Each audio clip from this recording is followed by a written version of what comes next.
It feels like a millennium has passed since we spoke.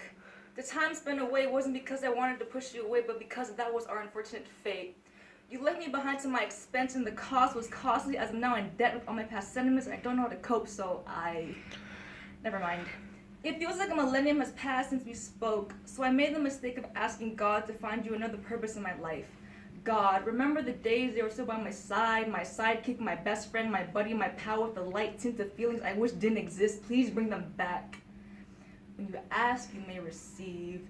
It feels like a millennium has passed since we spoke, and thank the Lord He answered my prayers. I miss you so much, and I don't have to feel lonely anymore.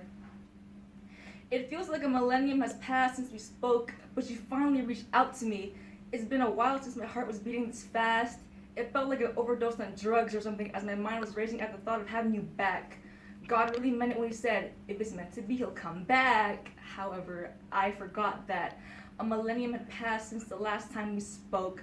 So when we finally spoke again, the words coming out your mouth was a white noise, filling my ears with static. I wish I could understand you and you could understand me, but it's been a millennium and you don't even recognize me. Inside jokes are nothing more than empty words of what we are now. The last time I felt a spark with you was when I handed you my heart, body, and soul, but you only took my body, which was a millennium ago. A millennium ago, God stripped me of you like how you stripped me down to the ground, but you kept me warm. I wasn't ready to accept this fate, so I held onto you with bloody knuckles, trying to pick up the pieces where we last left off, but I forgot that the shards among my feet were broken for a reason. I trembled at that thought. Blood drips down from my hand in an attempt to fix what once was, but no longer is. I drown in my denial as I grab more shards off the ground and shove them into my pocket. I'll save a remnants to reminisce for later.